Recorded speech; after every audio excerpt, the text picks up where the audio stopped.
महेश्वरः गुरु साक्षात् परब्रह्म तस्मै श्री गुरुवे नमः।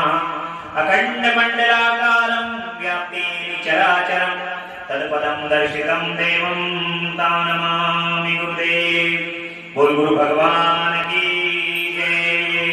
गजाननं भूतगणाधिसेवितं कपित्थजम्बूफलचारुभक्षणं उमासुतं शोकविनाशकारितं नमामि विघ्नेश्वर पादपङ्कजं।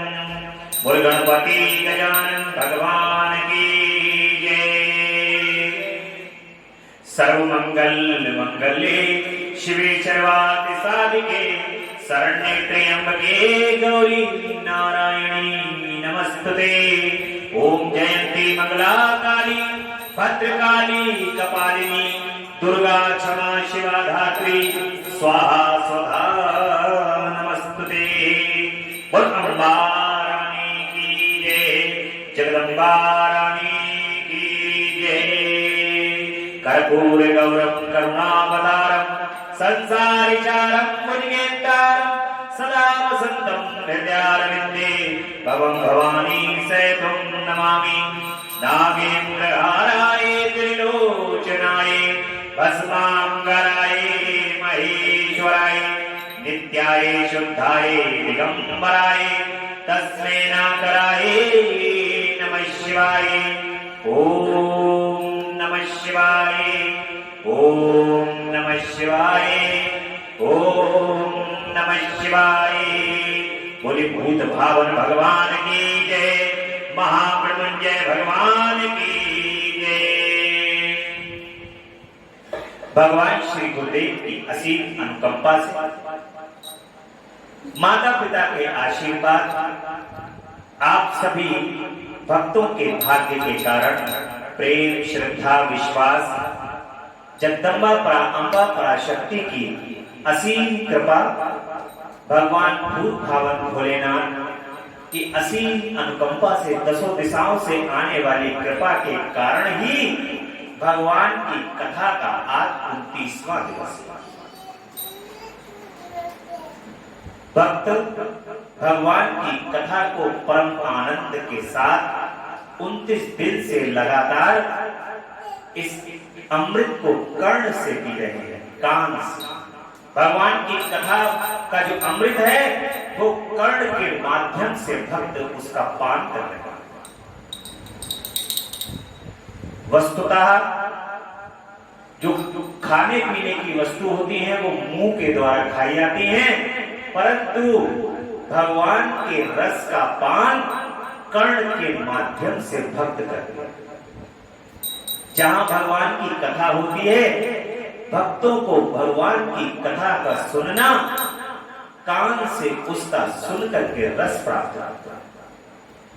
और ये जब कान के अंदर भगवान के नाम का संकीर्तन जब आपके कर्ण के माध्यम से आपके हृदय में पहुंचता है तो भक्त अपने आप को धन्य धन्य महसूस करते हैं, कृतार्थ होते हैं। भगवान के नाम को लेकर के भगवान की कथा को सुनकर के भक्त कृतार्थ होते हैं। भगवान की कथा का यही महत्व है कि ये कर्ण के माध्यम से आपके हृदय में बूंद बूंद करके अमृत रूपी रूप को धारण करता है। और इस कथा से जो आनंद की प्राप्ति होती है वो आनंद जैसे मानो भक्तों ने अमृत को पी लिया हो और इस कथा को सुनकर के भक्त अमर हो, ऐसी प्राप्ति भक्तों को होती है। ऐसा महत्व भगवान की कथा का 29 दिनों से लगातार भगवान की कथा जो भक्त सुन रहे हैं, वो जो भगवान की कथा को सुनते हैं, सुन करके जो उनके मन के अंदर श्रद्धा की उत्पत्ति होती है, अपने इष्ट और अपने प्रभु से जो प्रेम उत्पन्न होता है, वो उसकी अनुभूति वे ही भक्त अपने हृदय के अंदर महसूस करते हैं। भगवान की अविरल रूप से चलने वाली कथा अब सायंकाल को भक्तों को सुनने का सौभाग्य प्राप्त हो रहा है। ये कथा अभी तक सुबह हो रही थी, अब ये कथा जो है वो सायंकाल से है और इस कथा को श्रवण करने का जो सौभाग्य है, भक्त अगर स्वयं आकर के भी इस कथा को सुन सकते हो तो 7:30 बजे सायंकाल से आकर के भगवान भोलेनाथ की इच्छा तक इस कथा को सुन सकते हो। बड़ा सुंदर प्रसंग चल रहा है। भगवान की जटा से वीरभद्र और भद्रकाली जो उत्पन्न हुए हैं, उन्होंने सभी देवताओं को परास्त कर दिया है। भगवान विष्णु भी अंतर ध्यान होकर के अपने लोक को पधार गए हैं और यहाँ पर दधीची का और राजा छुब का जो प्रसंग आया है, वो दधीची और राजा छुब के प्रसंग को भी बताया गया है कि राजा छुब और दधीची के बीच में किस प्रकार से वाद विवाद हुआ और वहां पर शुक्राचार्य जी ने मृत संजीवनी विद्या के द्वारा किस प्रकार से ओम त्रयंबकम यजामहे सुगंधिम पुष्टिवर्धनम उर्वारुकम मृत्युर्मोक्षी मामृतात् मंत्र के द्वारा किस प्रकार लोगों को जीवित किया है और इसी प्रकार से दधीची को भी उन्होंने जीवित किया, जीवन दान प्रदान। और इस कथा के माध्यम से जो शिव पुराण के अंदर ये प्रमाण है कि जो राजा छुब और दधीची की कथा को सुनता है, वो यदि इस कथा को सुनकर के कितने भी घोर कष्ट के अंदर हो, कष्ट से बाहर आ जाता है। और यदि रणभूमि में भी यदि जाता है तो रणभूमि में भी पहुंच करके वो युद्ध में विजय को प्राप्त करता। ऐसी कथा है। देवताओं सहित ब्रह्मा जी का विष्णु लोक में जाकर के अपने दुख का निवेदन करना। सभी देवता जो है, भगवान विष्णु जब वहां से अंतर ध्यान हो गए तो सभी देवता लोग जो हैं वो परेशान होकर के मृत्यु लोग वो भगवान के लोक में पहुंच जाते हैं, विष्णु लोक में पहुंच जाते हैं और नारद जी कहते हैं कि हे विधाता, हे महाप्राण, आप शिव तत्व का साक्षात कराने वाले हैं। आपने ये बड़ी अद्भुत एवं रमणीय शिव लीला सुनाई है। वीरभद्र जब दक्ष के यज्ञ का विनाश करके कैलाश पर्वत पर चले गए, तब क्या हुआ ये हमें बताइए। ब्रह्मा जी कहते हैं कि नारद, रुद्र के सैनिकों ने जिनके अंग भंग कर दिए थे, वे समस्त पराजित देवता और मुनि उस समय मेरे लोक में आए। वहां मुझ स्वयं को नमस्कार करके सबने बारंबार मेरा स्तंभन किया, फिर अपने विशेष क्लेश को पूर्ण रूप से सुनाया। उसे सुनकर मैं पुत्र शोक से पीड़ित हो गया और अत्यंत व्यग्र हो व्यथित चित्त से बड़ी चिंता करने लगा। फिर मैंने भक्ति भाव से भगवान विष्णु का स्मरण किया। इससे मुझे समयोचित ज्ञान प्राप्त हुआ। तदंतर देवताओं और मुनियों के साथ मैं विष्णु लोक में गया और वहां भगवान विष्णु को नमस्कार एवं नाना प्रकार के स्तोत्रों द्वारा उनकी स्तुति करने लगा। उनसे अपना दुख का निवेदन किया। मैंने कहा कि देव, जिस तरह भी यज्ञ पूर्ण हो, यजमान जीवित हो और समस्त देवता तथा मुनि सुखी हो जाएं, वैसा उपाय कीजिए। भगवान विष्णु से ब्रह्मा जी विष्णु लोक में पहुंच गए हैं और प्रार्थना करने लगे हैं कि हे विष्णु भगवान, इस यज्ञ को चाहे कैसे भी यत्न करके पूर्ण करा दो और जो देवता और मुनि लोग जिस प्रकार से वहां पर यज्ञ के अंदर विध्वंस कर दिए गए हैं, उनको पुनर्जीवित कर देना। ऐसी प्रार्थना ब्रह्मा जी जो हैं वो उनसे करने लगे। जिस तरह भी हो यज्ञ को पूर्ण करा लीजिए और समस्त संसार जो है वो सुखी हो, वैसा उपाय कीजिए। देव देव रमानाथ, देव सुखदायक विष्णु, हम देवता और मुनि निश्चय ही आपकी शरण में आए। भगवान से कह रहे हैं कि आप इस शरण में आए हैं। जब इस पृथ्वी पर कोई भी संकट आता है तो सभी लोग एकत्रित होकर के, देवी देवता, पृथ्वी, गंगा मैया, सभी एकत्रित होकर के भगवान विष्णु के पास पहुंचते हैं और भगवान विष्णु के पास पहुंच करके अपनी व्यथा को सुनाते हैं कि प्रभु, ये घोर संकट आ गया है, या कोई बहुत बड़ा राक्षस इस पृथ्वी के ऊपर पैदा हो जाए और स्वर्ग पे अधिपत्य कर ले। तो ये सभी देवता लोग जो हैं वो ब्रह्मा जी के साथ विष्णु जी के लोक में पहुंच करके प्रार्थना करना। परंतु यहां पर तो भगवान शिव के जो गण हैं, उन गण के द्वारा जो वीरभद्र हैं, उनके द्वारा सभी देवता लोग जो हैं परेशान हैं। और दक्ष का सिर भी जो है वो वीरभद्र ने अपनी गर्दन उनकी तोड़ दी है। सभी ऋषियों को, मुनियों को विध्वंस कर दिया है। तो ब्रह्मा जी बड़े कह रहे हैं ऐसे किस प्रकार से सृष्टि का कार्य चलेगा। हे प्रभु, आप कृपा करके इस यज्ञ को पूर्ण कराइए। ये विष्णु जी से प्रार्थना करता है। भगवान विष्णु जो स्वयं भगवान शिव का ही अंश है, इस बात को सुनते हैं बड़े ध्यान से, क्योंकि वे तो भक्त वत्सल हैं, भक्तों का कल्याण कर रहे हैं। भगवान बड़ी जल्दी द्रवित हो जाते हैं और द्रवित होकर के बड़ी शीघ्रता से भक्तों का कार्य। मुझ ब्रह्मा की ये बात सुनकर भगवान लक्ष्मीपति विष्णु, जिनका मन सदा शिव में लगा रहता है, जिनके हृदय में कभी दीनता नहीं आती, शिव का स्मरण करके इस प्रकार भगवान विष्णु कहते हैं कि देवताओं, परम समर्थ तेजस्वी पुरुष से कोई अपराध बच जाए तो भी उसके बदले में अपराध करने वाले मनुष्य के लिए वह अपराध मंगलकारी नहीं हो सकता। विधाता, समस्त देवता परमेश्वर शिव के अपराधी हैं, क्योंकि उन्होंने भगवान शंभु को यज्ञ का भाग नहीं दिया। अब तुम सब लोग शुद्ध हृदय से शीघ्र ही प्रसन्न होने वाले इन भगवान शिव के पैर पकड़कर उन्हें प्रसन्न करो। भगवान विष्णु अब उपाय बता रहे हैं। उपाय है कि भगवान शिव को उनके श्री चरण कमल जो पकड़ लेगा, भगवान शिव बड़े विनम्र हैं और भगवान विष्णु कह रहे हैं कि अब तुम इनके पैर पकड़ लो। भगवान शिव के पैर, चरण पकड़ लो। जब इनके चरण पकड़ के प्रार्थना करोगे तो भगवान शिव पिघल जाएंगे और भगवान शिव पिघल करके तुम सबको अभयदान प्रदान कर देंगे, तुम सबको जीवन दान प्रदान कर। बस केवल यही रास्ता है, ये भगवान विष्णु बता रहे हैं। जिन भगवान के कुपित होने पर सारा जगत नष्ट हो जाता है तथा जिनके शासन से लोकपालों सहित यज्ञ का जीवन शीघ्र ही समाप्त हो जाता है, वे भगवान महादेव इस समय अपनी प्राण वल्लभा सभी से बिछुड़ गए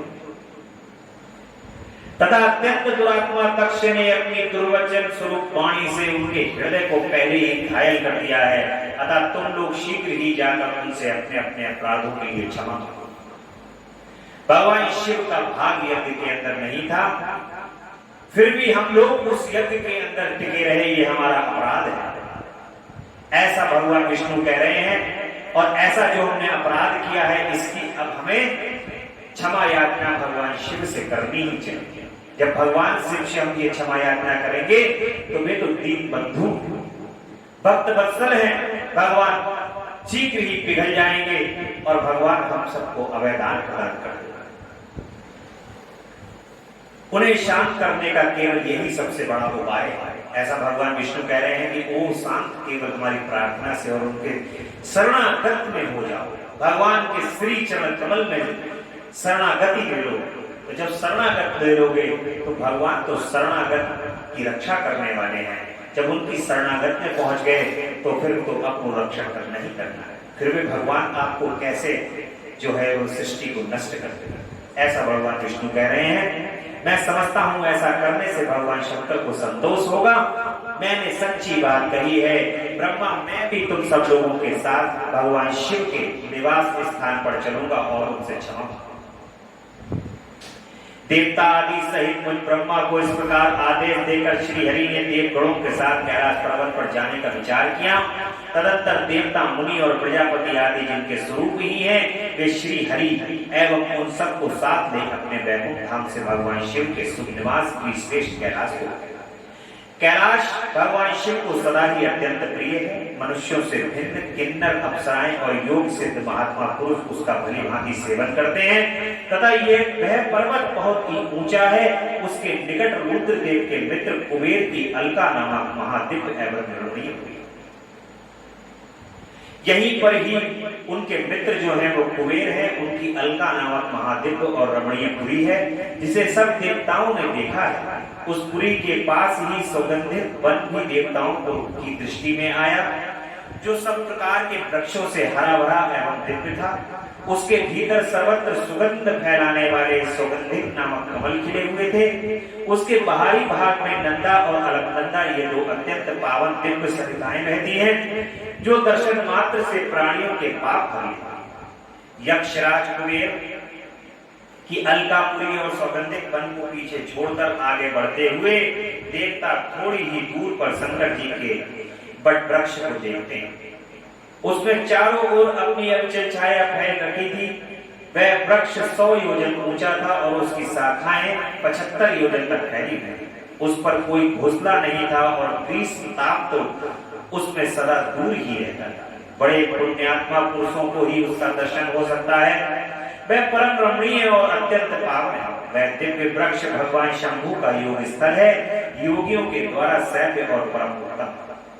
मुमुक्षुओं के आश्रय भूत उस महायोग में बट वृक्ष के नीचे भगवान विष्णु आदि सब देवताओं ने भगवान शंकर को विराजमान देखा। मेरे पुत्र महासिद्ध संकादि, जो सदा सिद्ध भक्ति में तत्पर रहते हैं और शांत हैं, बड़ी प्रसन्नता के साथ उनकी सेवा में बैठे। भगवान शिव का श्री विग्रह परम शांत दिखाई देता था। उनके सखा कुबेर, जो गुहों और राक्षसों के स्वामी हैं, अपने सेवक गणों तथा कुटुंब जनों के साथ सदा विशेष रूप से उनकी सेवा को किया करते। वे परमेश्वर शिव उस समय तपस्वी जनों को परम प्रिय लगने वाला सुंदर रूप धारण किए बैठे थे। भस्म आदि से उनके अंगों की शोभा बढ़ी हो रही। भगवान शिव अपने वत्सल स्वभाव के कारण सारे संसार के सुहृद हैं। नारद उस दिन वे एक कुशासन पर बैठे थे और सब संतों को सुनते हुए तुम्हारे प्रश्न करने पर उन्होंने उत्तम ज्ञान का उपदेश दिया। वे बायां चरण अपनी दाईं जांघ पर और बायां हाथ अपने घुटने पर रखे हुए थे। कलाई में रुद्राक्ष की माला डाले सुंदर तर्क मुद्रा से विराजमान। इस रूप में भगवान शिव का दर्शन करके उस समय विष्णु आदि सब देवताओं ने दोनों हाथ जोड़ मस्तक झुकाकर तुरंत उनके चरणों में प्रणाम किया। मेरे साथ भगवान विष्णु को आया देख सत्पुरुषों के आश्रयदाता भगवान रुद्र उठ करके खड़े हो गए और उन्होंने सिर झुकाकर उन्हें प्रणाम किया। फिर श्री विष्णु आदि सब देवताओं ने जब भगवान शिव को प्रणाम कर लिया, तब उन्होंने मुझे नमस्कार किया। ठीक उसी तरह जैसे लोगों को उत्तम गति प्रदान करने वाले भगवान विष्णु प्रजापति कश्यप को प्रणाम करते हैं। तत्पश्चात देवताओं, सिद्धों, गणाधीशों और महर्षियों ने नमस्कृत तथा स्वयं भी नमस्कार करने वाले भगवान शिव से श्री हरि ने सादर पूर्वक वार्तालाप किया। देवताओं ने भगवान शिव की अत्यंत विनय के साथ स्तुति करते हुए अंत में कहा कि आप परमेश्वर परात्पर, आप सर्वव्यापी विष्णुमूर्ति महेश्वर को नमस्कार है। आप विष्णु कलत्र, विष्णु क्षेत्र, भानु भैरव, शरणागत वत्सल, त्रयंबक तथा ब्रह्मशील हैं। आप मृत्युंजय हैं। शोक भी आपका ही रूप है। आप त्रिगुण और गुणात्मा हैं। चंद्रमा, सूर्य और अग्नि आपके नेत्र हैं। आप सबके कारण तथा धर्म मर्यादा स्वरूप हैं। आपको नमस्कार है। आपने अपने ही तेज से संपूर्ण जगत को व्याप्त कर रखा है। आप निर्विकार, प्रकाशपूर्ण, चिदानंद रूप परम ब्रह्म परमात्मा हैं। परमेश्वर ब्रह्मा, विष्णु, इंद्र और चंद्र आदि समस्त देवता तथा मुनि आपसे ही उत्पन्न हुए। क्योंकि आप अपने शरीर को 8 भागों में विभक्त करके समस्त संसार का पोषण करते हैं, इसलिए अष्टमूर्ति कहते हैं। आप ही सबके आदि कारण करुणा में ईश्वर हैं। आपके भय से वायु चलती है। आपके भय से अग्नि जलाने का काम करती है। आपके भय से सूर्य तपता है और आपके ही भय से मृत्यु सब ओर दौड़ती है। दया सिंधु महेशान परमेश्वर प्रसन्न होइए। हम नष्ट और अचेत हो रहे हैं, अतः सदा ही हमारी रक्षा की। नाथ करुणानिधि संभो अपने अब तक नाना प्रकार की आपत्तियों से जिस तरह हमें सदा सुरक्षित रखा है, उसी तरह आज भी आप हमारी रक्षा कीजिए। हे नाथ दुर्गेश, आप शीघ्र कृपा करके इस संपूर्ण यज्ञ और प्रजापति दक्ष का भी उद्धार। भक्त को अपनी आंखें मिल जाएं, यजमान दक्ष जीवित हो जाएं, पूषा के दांत जम जाएं और भृगु की दाढ़ी मूंछ पहले जैसी हो जाए। हे शंकर, आयुधों और पत्थरों की वर्षा से जिनके अंग भंग हो गए हैं, उन देवता आदि पर आप सर्वदा अनुग्रह करें। देखिए, एक बात जीवन के अंदर हमेशा याद रखिए, वो ये कि भगवान शिव यदि कोई वस्तु लेते हैं तो उसको वापस वैसे ही करें। जैसे इस युद्ध में भगवान शिव ने दक्ष की गर्दन काटी और उसका कल्याण हुआ, यानी कि उसका अहंकार भगवान ने दूर किया, परंतु भगवान ने उसकी गर्दन पुनः लगा, उसको जीवन दान पुनः दे दिया। जितने भी भृगु, दक्ष, अन्य ऋषि मुनि देवगण जो भी थे, जो भगवान शिव के इस युद्ध के अंदर घायल हुए हैं, भगवान उनको पुनः वैसा ही कर देगा, पुनर्जीवित कर देगा। भगवान शिव किसी का कुछ रखते नहीं, इसलिए एक परंपरा है, वो परंपरा है भगवान शिव को नाना प्रकार की सामग्री चढ़ानी। भक्त जो जो सामग्री भगवान को चढ़ाते हैं, भगवान उसी प्रकार से वो सामग्री का फल को भी लौटाता। जो सामग्री जो भक्त चढ़ाएगा भगवान को, उस सामग्री का जो फल होगा, भगवान फल पुनः वापस कर देगा अपने पास। भगवान कुछ भी, भगवान शिव ऐसे सरल देवता, देवताओं को भी पता है कि भगवान यदि प्रसन्न हो गए तो हम सब फिर पैसे ही हो जाएंगे। और परेशानी क्या है यहाँ पर, क्यों धरती प्रकृति जो है वो धीरे धीरे करके क्यों कह रहे हैं देवता लोग कि हमें सांस लेना भी मुश्किल हो रहा है, बोलना भी मुश्किल हो रहा है? क्योंकि जगदम्बा नहीं, जगदम्बा शिवा जो है उन्होंने यज्ञ में जाकर के अपने प्राण जो हैं वो यज्ञ में दे दिए हैं। इसलिए जो है जगदम्बा के ना होने से अब सबकी दम शक्ति नहीं, शक्ति नहीं है तो शरीर में दम नहीं, शक्ति से सारा संसार संचालित होता है। इसलिए सभी देवता लोग जो हैं अब भगवान शिव के आश्रय में आ गए हैं और उनसे प्रार्थना कर रहे हैं। यज्ञ कर्म पूर्ण होने पर जो कुछ शेष रहे वह सब आपका पूरा पूरा भाग हो प्रभु, इससे और कोई हस्तक्षेप ना करे। रुद्रदेव आपके भाग से ही यज्ञ पूर्ण हो, अन्यथा पूर्ण ना हो। अब जो भगवान शिव को उन्होंने भाग नहीं दिया था, अब बार बार प्रार्थना करके कह रहे हैं कि प्रभु जो भाग पूरा नहीं हुआ वो भाग आप पूरा ही कर लो, हमें कुछ नहीं करे। ईमानदारी से अगर भगवान शिव का एक भाग निकाल दिया जाता उस समय तो कितना बढ़िया यज्ञ चल रहा था और ये पूर्ण हो जाता। परंतु भगवान शिव को पूरा का पूरा भाग देने को तैयार हैं। ऐसा कहकर वो ब्रह्मा के साथ सभी देवता अपराध क्षमा कराने के लिए उद्धत को हाथ जोड़ भूमि पर दंड के समान पड़ गए। ब्रह्मा जी कहते हैं कि नारद, मुझ ब्रह्मा, लोकपाल, प्रजापति और मुनियों सहित श्रीपति विष्णु के अनुनय विनय करने पर परमेश्वर से प्रसन्न हो गए। भगवान शिव प्रार्थना से बड़ी जल्दी प्रसन्न हो गए। एक बात और, भगवान शिव के मंदिर में यदि किसी को कुछ भी नहीं आता है तो अपने टूटी फूटी वाणी से भगवान को बस केवल एक भजन ही सुनाते, भगवान का गीत ही गा लो, भगवान का ओम नमः शिवाय कहकर के पाठ ही कर लो, इसमें ही प्रभु प्रसन्न हो जाए। गायन, वादन, कीर्तन, संकीर्तन भगवान को बड़ा प्रसन्न हो जाते हैं। इससे आनंद स्वरूप है ना भगवान, इसलिए भगवान के आनंद स्वरूप होने से बड़ी जल्दी प्रसन्न हो जाते हैं। और देखिए इतना घोर पाप हो चुका है, भगवान का इतना शुरू से लेकर के दक्ष ने इतना अपमान कर दिया है, माता सती यज्ञ के अंदर विध्वंस हो चुकी हैं, अपने प्राण दे चुकी हैं, यज्ञ को विध्वंस कर चुकी हैं। और भगवान शिव जो है भक्त वत्सल होने के बाद, भक्तों के आने के बाद, उनकी दशा देखने के बाद, प्रार्थना करने के बाद प्रसन्न हो, इतना होने पर भी भगवान प्रसन्न हो गए। ऐसा ही स्वभाव हमारा होना चाहिए। संसार में कोई कितना भी हमारे साथ गलत कर दे, संसार में कोई कितना भी अपराध कर दे, परंतु हमें किसी के प्रति इतना क्रोध भाव नहीं रखना चाहिए कि हमें अपना क्रोध को आकर के उसके साथ ऐसा ही ना हो कि हम उसका सभी कुछ गलत करें। ऐसे क्योंकि जो यज्ञ हो रहा है वो लोक कल्याण के लिए, यज्ञ लोक कल्याण के लिए हो रहा है, कार्य लोक कल्याण के लिए। भगवान को ये यज्ञ तो सिद्ध कराना ही है, भगवान शिव को तो प्रसन्न होना ही है और यज्ञ को सिद्ध कराना ही है। कभी भी अच्छा कार्य हो रहा हो और आपके साथ यदि किसी ने कोई अपमान भी कर दिया हो तो उस अपमान को सहन करके उस अच्छी जो कार्य चल रहा हो उस कार्य को पहले अच्छे कार्य को पूर्ण करो, उस कार्य को संपन्न करा दो। ऐसा भगवान शिव के शिव पुराण से यहाँ पर शिक्षा प्राप्त है।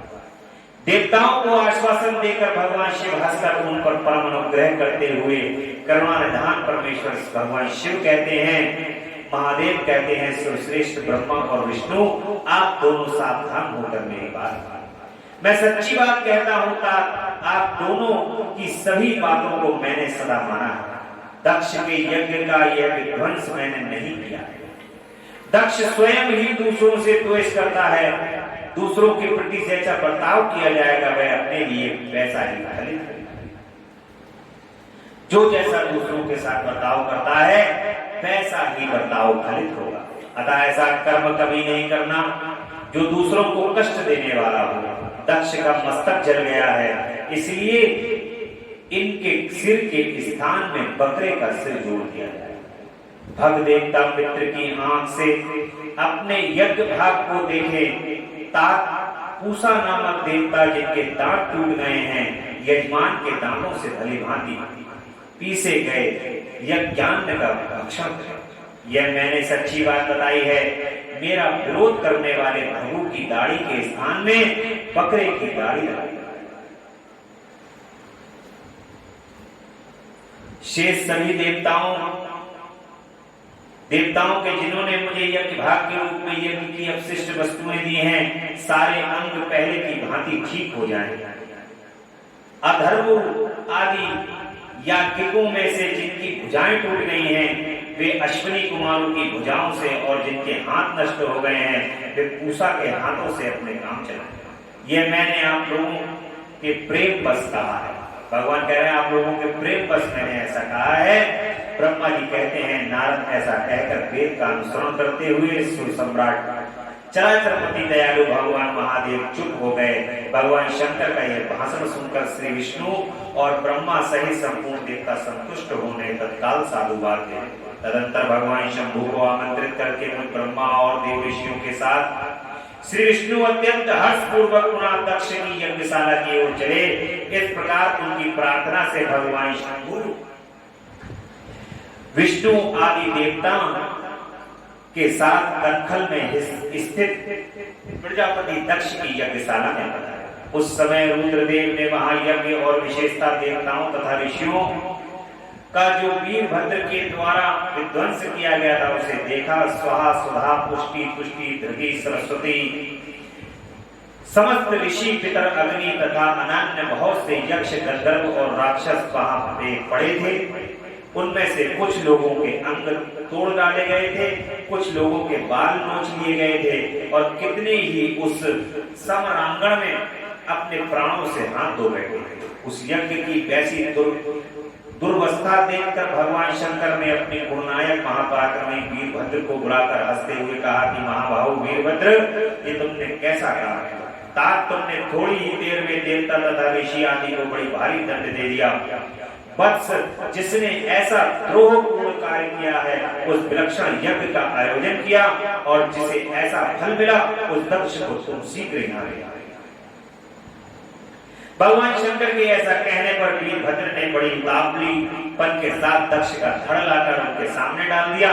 दक्ष के उस सब को सिर से रहित देखकर लोक कल्याणकारी भगवान शंकर ने आगे खड़े हुए वीरभद्र से हंसकर पूछा, दक्ष का सिर कहाँ? तब प्रभावशाली वीरभद्र ने कहा कि प्रभु शंकर, मैंने तो उसी समय दक्ष के सिर को आग में होम कर दिया।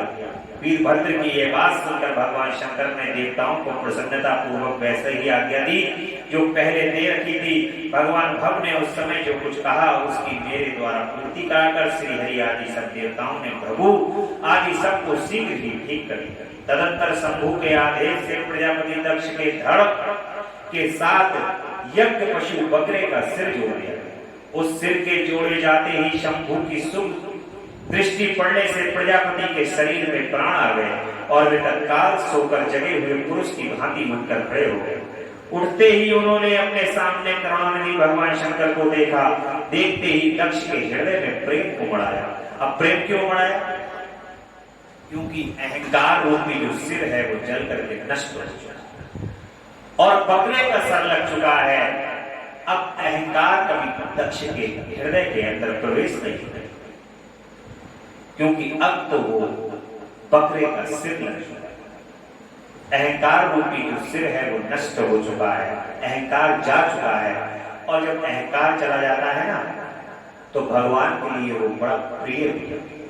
अब दक्ष भगवान के लिए बड़ा प्रिय हो चुके हैं, क्योंकि अब दक्ष के हृदय में जो अहंकार जा चुका है, अंधकार जा चुका है, अब भगवान दक्ष को साफ साफ दिखाई दे रहे हैं। अहंकार के जाने से भगवान सामने साफ साफ खड़े हुए दिखाई दे रहे हैं। उस प्रेम ने उसके अंतःकरण को निर्मल एवं प्रसन्न कर दिया है।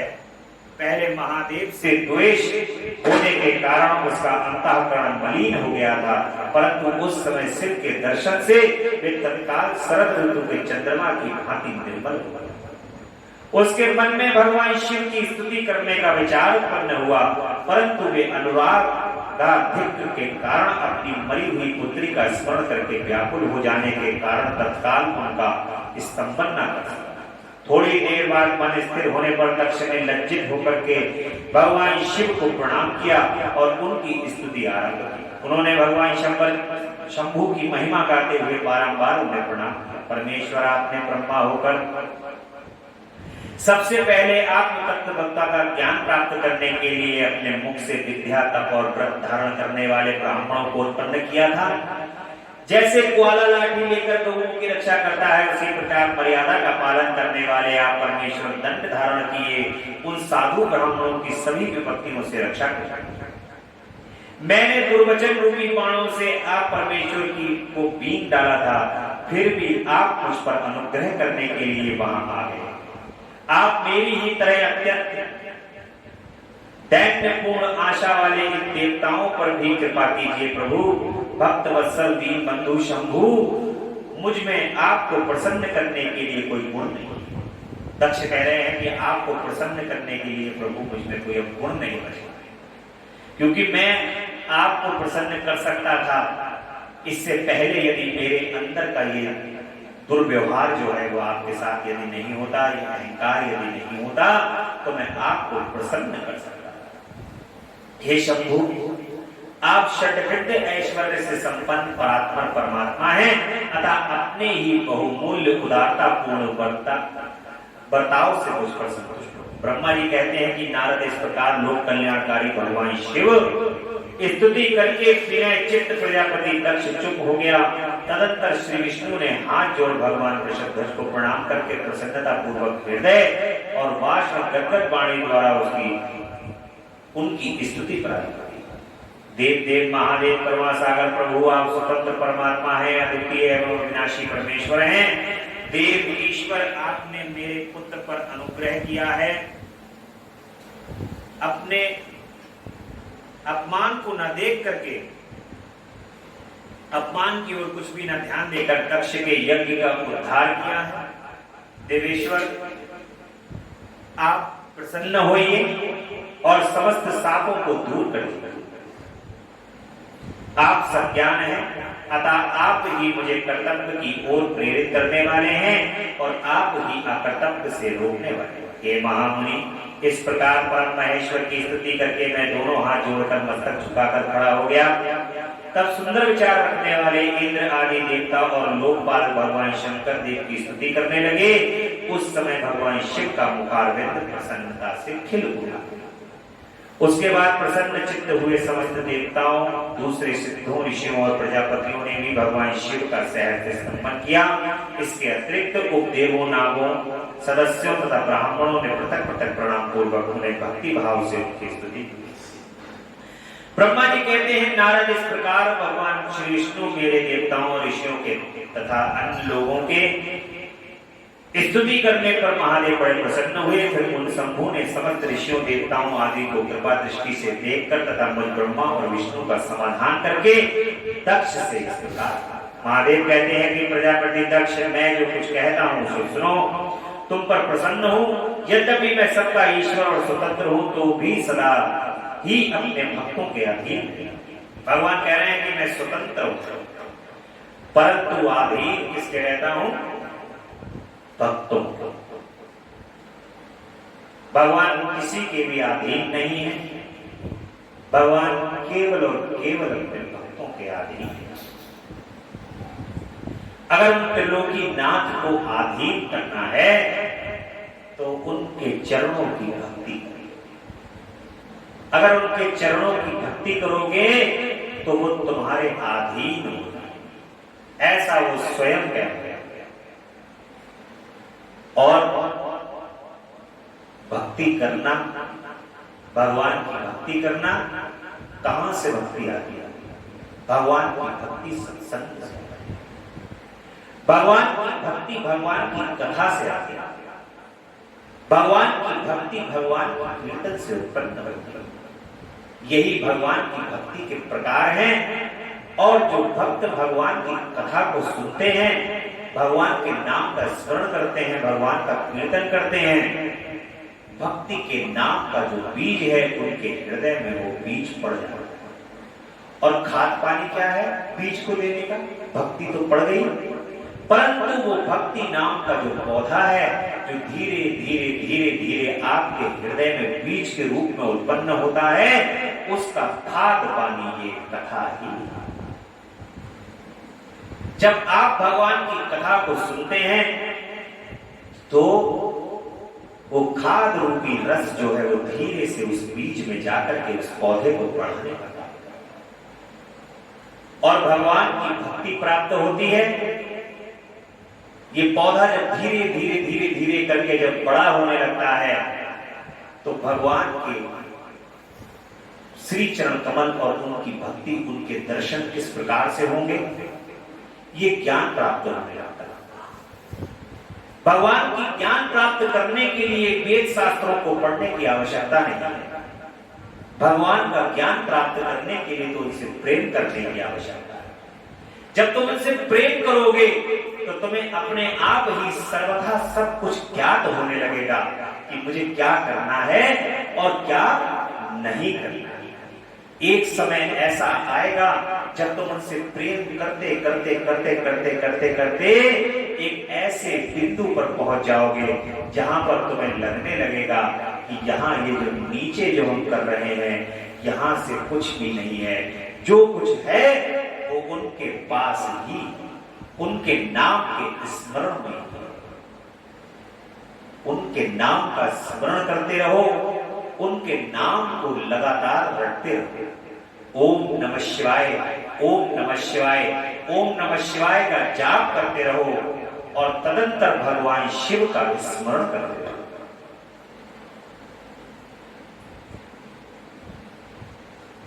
भगवान कह रहे हैं कि दक्ष प्रजापति उन चारों भक्तों में पूर्व की अपेक्षा उत्तरोत्तर श्रेष्ठ हैं। उनमें पहला आर्त, दूसरा जिज्ञासु, तीसरा अर्थार्थी और चौथा ज्ञानी।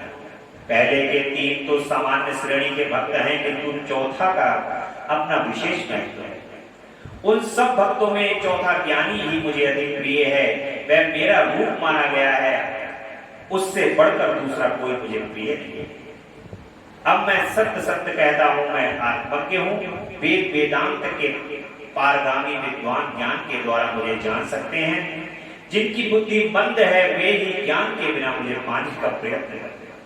क्या बात कही। एक तरफ तो कह रहे हैं कि ज्ञानियों के द्वारा मैं प्रिय, और दूसरा कह रहे हैं जिनकी बुद्धि मंद है।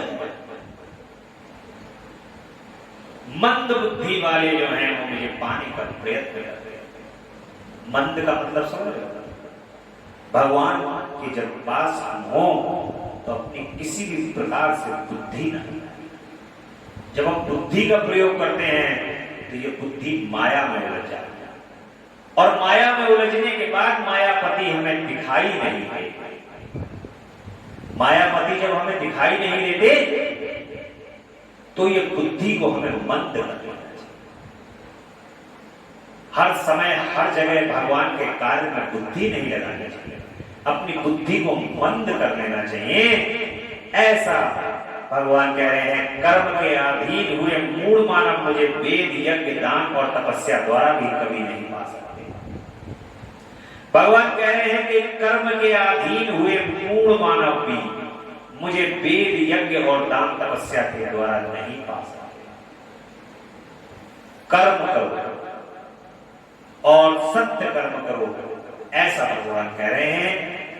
अतः दक्ष, आज से तुम बुद्धि के द्वारा मुझ परमेश्वर को जानकर ज्ञान का आश्रय ले समाहित चित्त होकर कर्म करो। प्रजापति, तुम उत्तम बुद्धि के द्वारा मेरी दूसरी बात भी सुनो। मैं अपने सगुण स्वरूप के विषय में भी इस गोपनीय रहस्य को धर्म की दृष्टि से तुम्हारे सामने प्रकट करता। जगत का परम कारण रूप मैं ही ब्रह्मा और विष्णु, मैं सबका आत्मा, ईश्वर और साक्षी, स्वयं प्रकाश तथा निर्विशेष हूँ। मुनि, अपनी त्रिगुणात्मिका माया को स्वीकार करके मैं ही जगत की सृष्टि का पालन और संहार करता हूँ। तुम क्रियाओं के अनुरूप को ब्रह्मा, विष्णु और रुद्र नाम धारण करता हूँ। उस अद्वितीय केवल उस पर ब्रह्म परमात्मा ही अज्ञानी पुरुष ब्रह्मा, ईश्वर तथा अन्य समस्त जीवों को भिन्न रूप से देखता हूँ। जैसे मनुष्य अपने सिर और हाथ आदि अंगों से मुझ में भिन्न है, ऐसी ही परकीय बुद्धि कभी नहीं। इस प्रकार जो है वो भगवान शिव यहाँ पर वार्ता कर रहे हैं। अब कुटुंब सहित दक्ष बड़ी प्रसन्नता के साथ शिव भक्ति में तत्पर हो गए। वे देवता आदि भी शिव को ही सर्वेश्वर जानकर भगवान शिव के भजन में लग गए। जिसने जिस प्रकार परमात्मा शंभु की स्तुति की थी, उसी प्रकार संकट संतुष्ट चित्त हुए शंभु ने वर दिया। मुनि, तदंतर भगवान शिव की आज्ञा पाकर प्रसन्न चित्त हुए शिव भक्त दक्ष ने शिव के ही अनुग्रह से अपना यज्ञ पूरा किया। अब जो भगवान शिव ने यज्ञ को विध्वंस कर दिया था, उस यज्ञ को भगवान शिव की आज्ञा से ही दक्ष ने पूर्ण कर लिया है। उन्होंने देवताओं को यज्ञ भाग दिए ही शिव को भी पूर्ण भाग दिया, साथ ही ब्राह्मणों को दान दिया। इस तरह उन्हें शंभु का अनुग्रह प्राप्त हुआ। इस प्रकार महादेव के उस महान कर्म का विधि पूर्वक वर्णन किया। प्रजापति ने ऋषित्वों के सहयोग से उस धर्म यज्ञ को विधिवत समाप्त किया। मुनीश्वर इस प्रकार परब्रह्म शंकर के प्रसाद से वह दक्ष का यज्ञ पूरा हुआ। तदनंतर सब देवता और ऋषि संतुष्ट हो भगवान शिव के यश का वर्णन करते हुए अपने अपने स्थान को चले जाते। दूसरे लोग भी उस समय वहां पर सुखपूर्वक विदा हो गए और वह विष्णु भी अत्यंत प्रसन्न हो भगवान शिव के मंगल दायक यश का निरंतर गान करते हुए अपने अपने स्थान को सानंद चले आए। सत्पुरुषों के आश्रय भूत महादेव भी दक्ष से सम्मानित हो प्रीति और प्रसन्नता के साथ अपने अपने निवास स्थान को चले जाते। कैलाश पर्वत को चले जाते हैं। अपने पर्वत पर आकर शंभु ने अपनी प्रिया सती का स्मरण किया और प्रधान प्रधान गणों से उनकी कथा की। इस प्रकार दक्ष कन्या सती यज्ञ में अपने शरीर को त्याग कर हिमालय की पत्नी मेना के गर्भ में उत्पन्न हुई। यह बात प्रसिद्ध है। फिर वहां तपस्या करके गौरी शिवा ने भगवान शिव का पति रूप में वर्ण किया। वे उनके वामांग में स्थान पाकर अद्भुत लीलाएं करने लगी। नारद, इस तरह मैंने तुमसे सती के परम अद्भुत चरित्र का वर्णन किया है, जो भोग और मोक्ष को देने वाला तथा संपूर्ण कामनाओं को पूर्ण करने वाला। ये उपाख्यान पाप को दूर करने वाला है, पवित्र एवं परम पावन है, स्वर्ग, यश तथा आयु को देने वाला है तथा पुत्र पौत्र रूप फल को प्रदान करने वाला है। जो भक्तिमान पुरुष भक्ति भाव से लोगों को ये कथा सुनाता है, वह इस प्रकार इस लोक में संपूर्ण कर्मों का फल पाकर परलोक को परम गति को प्राप्त कर लेगा। ऐसा जो है वो रुद्र संहिता के सती खंड पर यहाँ विश्राम आता है भगवान की। और बड़ा सुंदर प्रसंग आपने माता सती का और भगवान शिव का यहाँ पर सुना, बड़ा आनंद प्राप्त किया। और परम आनंद को प्राप्त करने के लिए रुद्र संहिता के तृतीय खंड माता पार्वती, अब माता पार्वती जो है वो हिमालय पर पुत्री बनकर के, हिमालय की पुत्री गौरी बनकर के उत्पन्न होने वाली है। और भगवान शिव की घोर तपस्या करके भगवान शिव का वर्ण करने वाली हैं। बोल जगदम्बा रानी की जय। कल शुक्रवार के दिन माता पार्वती का प्रसंग यहाँ से प्रारंभ होगा। देखिए अधिक मास है, एक और सूचना है यहाँ, अधिक मास है और अधिक मास का कृष्ण पक्ष चल रहा है। और इस कृष्ण पक्ष में क्या आएगा? शिवरात्रि, अधिक मास की शिवरात्रि। और ये श्रावण मास में अधिक मास की जो शिवरात्रि है ये 19 वर्ष के बाद आपको प्राप्त होगा। बड़ी ही महत्वपूर्ण शिवरात्रि है ये भगवान की, जो बड़े सच्चे मन से श्रद्धा और भाव के साथ, वैसे तो वर्ष में कितनी शिवरात्रि होती है? 12। और ये शिवरात्रि 13 शिवरात्रि है इस बार भगवान की। और एक शिवरात्रि जो विशेष है, भक्तों से अनुरोध है कि उस शिवरात्रि पर भगवान का जैसे महाशिवरात्रि पर व्रत रखते हैं उसी तरीके से भगवान का व्रत रख करके और उनका भजन कीर्तन करके बड़े आनंद के साथ भगवान के इस पर्व को, आज तृतीया है, अभी लगभग 10 से 11 दिन है महाशिव भगवान की शिवरात्रि को, इस अधिक मास की शिवरात्रि को आने में।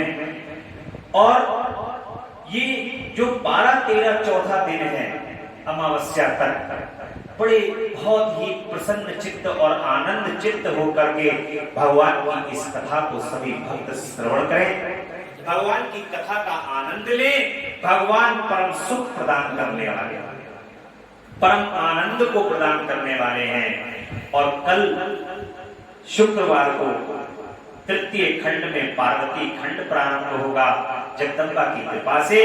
बोलिए हर हर हर महादेव, हर हर हर महादेव, शिव शंभू कैलाशपति।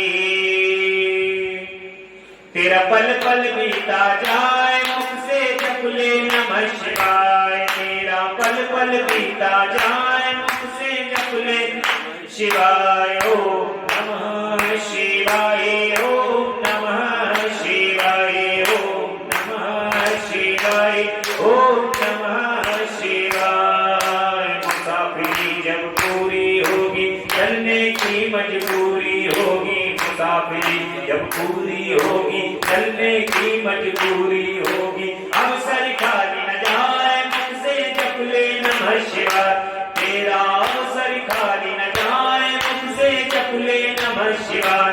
ओम नमः शिवाय, ओम नमः शिवाय, ओम